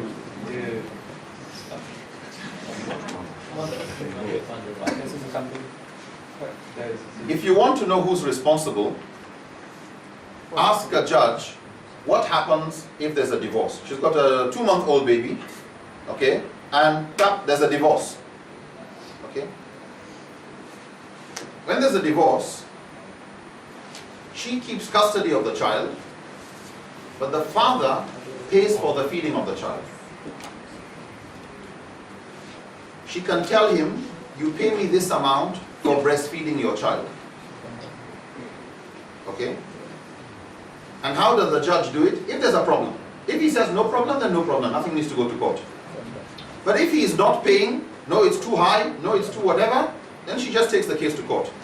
Like in Nigeria, what they do, they find what is the cost of the feed formula. What do they call this? Infant formula, yeah, the artificial milk thing. How much would the child consume every day? It's known. That's the amount the father pays the mother. Does she give infant formula? Does she give her own? That's not his business. That's the amount he gives her to take care of the child. Why? Because when they were married, her breastfeeding was sadaqah. It's not legally binding on her. If she doesn't want to feed the child, she doesn't have to. He can't take her to court, he can't do nothing. It's his responsibility. And if she can't breastfeed, the question is, then who gets a wet nurse? Say she can't produce enough milk, and the child needs to go to a wet nurse. Who's to pay the wet nurse? It's the man. If it was her responsibility, she would be the one who would pay for the wet nurse. It's interesting when you ask the same question about feeding or cooking. Yeah. And if she can't cook, who's responsible for paying for the person who would cook? Then you know who's the responsibility for cooking and what culture. Yeah. Anyway, the last one. Ensure the armchair critic. Am I creating problem? Ensure the armchair critic presents either a better alternative answer or settles for a lesser evil or better good. You know, there are some people who, when they come to criticize, no, this is not good. You know, you shouldn't fight. You shouldn't. All right, what should we do? I don't know, but this is too bad. The guys are going to attack us. How can you kill a human being? The guy's going to kill me. Yeah, but if you kill him, that's two people dead. Oh, rather him dead than me dead. And he's the guy attacking. You shouldn't. You know, it's not good to kill. I agree it's not good to kill. I don't want to go and kill him, but if somebody is ready to fight and kill my own people, then I'm ready to defend. I mean, why do you think we have police everywhere? Why do you think we have an army? He's the person who said you shouldn't first. Try to Go ahead. yeah. Then you know why you should do that. So, when you have somebody says divorce should be prohibited, people should not be allowed to divorce. Okay? So what do you suggest people do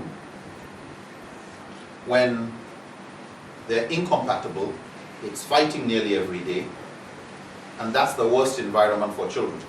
Actually, child psychologists say it is better for a child to grow up with a single parent than to grow up with husband and wife, but they are fighting. Yes. And so you find the advice the Prophet Allah gives in the Quran, either stay together in peace or separate in peace. But it's fighting, and that's why there's a maximum of triple divorce. If your relationship is such that you can't stand each other, divorce. Then you get together, you can't stand each other, divorce. Sharia doesn't look at that type of family as one where it just continues ad infinitum. No. The moment you got the third one, separate, go and get a better life wherever you're going to get a better life. But you can't keep putting children through that kind of trauma. So sometimes the limit on the number of divorce, actually so many of the laws surrounding marriage are tied to the environment in which little human beings are growing. Yeah. They're very fragile. They're very, very fragile. That's why they will tell you the number one rule in bringing up children is make sure, you want good children, make sure you've got a good relationship with your wife. That's the most important thing. More important than any technique of child upbringing. Somebody says polygamy should be banned. Okay, let's look at countries that banned polygamy. Go to the UK, go to America. Look at the problem they're having in Italy now. Sexual scandals, etc. And there's a interesting survey done in the States, and the reference is inside your material, where they decided to survey mistresses. Mistresses are women who are sleeping with men who are married, but they are not married to them. Okay? So these people surveyed over 3,000 mistresses to find out, these were women, they've got other men, Some of them have children, but they are just not married. And the question was, would you rather stay as a mistress, or would you prefer that your relationship with your husband is recognized by law and you are considered a second wife, equal to number one? About 84% said they prefer polygamy. Why? Because they looked at it as, in the relationship of just this de facto, this mistress position, he gets all the advantages of being a husband without the responsibility. He doesn't have to pay anything, he doesn't have to take care of me, he can travel, disappear, whatever, and I can't take him to court for anything. If he dumps me, because of his children, because of him, I've sacrificed this work, I've taken a work that allows me to take care of the children, etc. Then suddenly he just dumps me, and I can't do anything.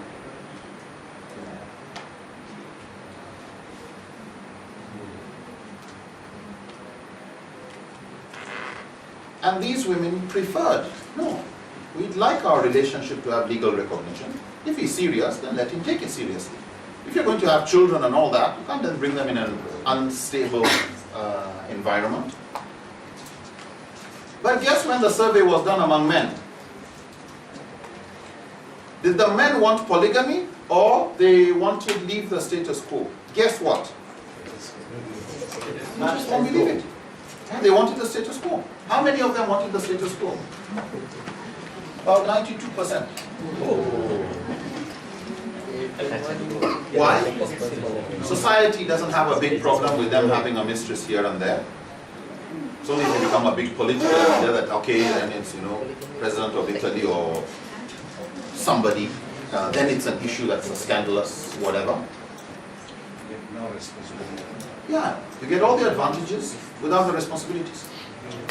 And as one Ambassador sociologist said, she said there is polygamy in the West. It's just polygamy without the responsibility. Marriage is not something that takes time. In Sharia, how long does it take to get married? 5 minutes? Can anybody do it faster? In 1 minute. How long does it take? How long does it take for a marriage for two people who are not married to be considered legally married in Sharia? They can go off now and have children and nobody will disturb them. How long does it take to have that? 1 minute. 1 minute. 1 minute. Less than 1 minute. Do you accept? Yes. Do you accept? Yes. Done. How much have you given to whatever? 10,000 ringgits. Do you witness? Do you accept that? Yeah. You witness? You witness? Yeah. Less than 1 minute. 20 seconds. If a marriage, if nikah can be done in 30 seconds, less than 1 minute, what the heck is the big deal about it? Is it really important? It takes less than a minute. It doesn't take time, right? So is it really so important if it's over within a minute? It is important. But it's just a minute. 30 seconds. Like you gather everybody just for 30 seconds. Do we really need all that?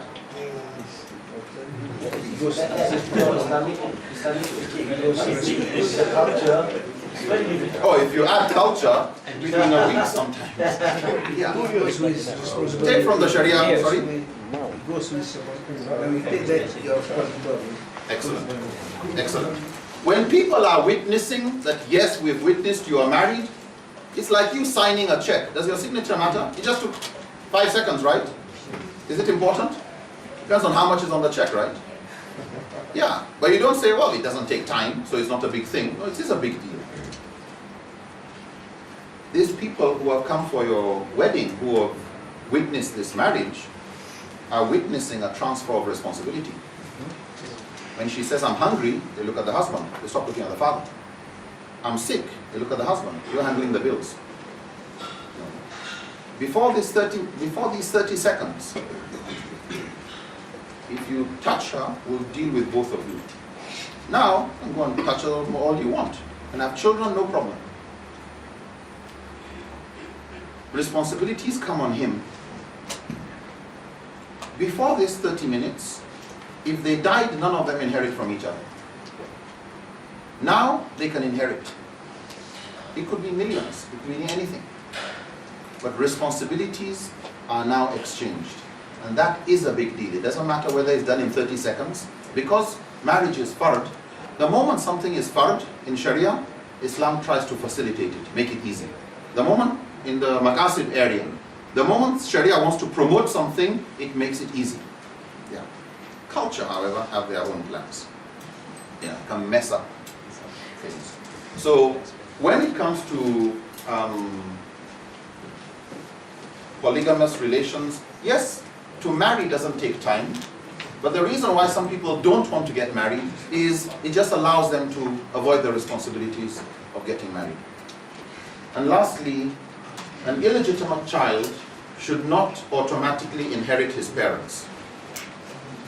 In Sharia, if you misbehaved, you have an illegitimate child, and you die, the child doesn't automatically inherit. Okay? However, about 1/3 of your property you can put as part of a will, wasiyah. That can go to an illegitimate child. That can go to the former girlfriend who is now struggling with whatever. That 1/3 can go to animal rights. That can go to non-Muslim. So Safiya, the wife of the Prophet, gave 1/3 of her property to her brother, who was a non-Muslim, a Jew. So wasiyah, non-Muslims can inherit. It's just the how. And the other way around. In the West, in the UK, the law was, now you say yourself, but why is Sharia punishing the illegitimate child when he didn't do anything wrong? Why isn't he automatically inheriting? Remember, a lot about the rules surrounding family, most of the maqasid are about the protection of the real family, the children. Because what used to happen in the UK was a man dies and the will is shared to his children. Everything goes fine. And women did not want to do zina and have children outside marriage because they knew neither them nor their children had any inheritance guarantee. So it all helped towards preservation of the family. Then some clever person came with an idea. It's not the child's fault, he should be able to inherit. Then what happens? A guy dies, and then suddenly, from the ground, from the wood, everywhere, people start popping up. Yeah, he's my father too. Yeah, he's my father too. Oh yes, yeah, this is his son, and I want my share. And since now it's recognized, many women, there's a very bad business that takes place. Forget about that one. But the reason why the illegitimate child didn't automatically inherit was because the Sharia wanted to protect the interests of the legitimate family, and they felt safe. So even if they suspected what his father doing, whatever, they knew they are okay. And whatever number of children he had outside, all of them cannot get more than 1/3. Yeah. And what happens sometimes in some countries where they have that law is some women go and deliberately get pregnant from a man who they know they can get money from. Yeah, that's all. And they're protected by the law. And they just become like parasites. They mess up families. And that's just them. So it's important before one says, this Sharia law is not very fair or whatever, to look very carefully at what is Sharia out to protect before we, as they say, throw the baby out with the bathwater.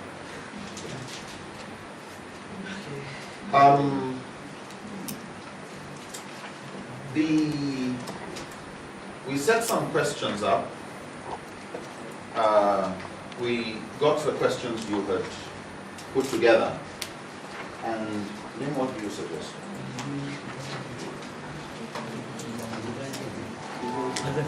You better keep this. Thank you.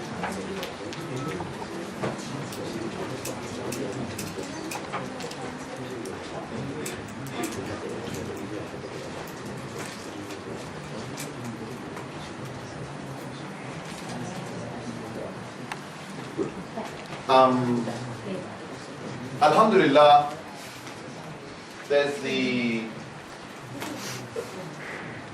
we've done all this. The topic allocation. What we were initially thinking of doing is to read out the questions and everybody pick what you are ready between tomorrow and the day after to present brief answers to. Okay?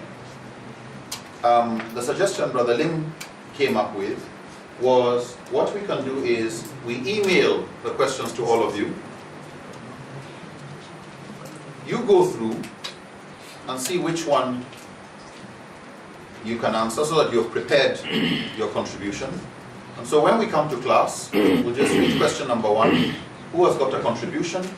And with what you already know and probably what you might have gained from any of these discussions, we try and see how we can respond to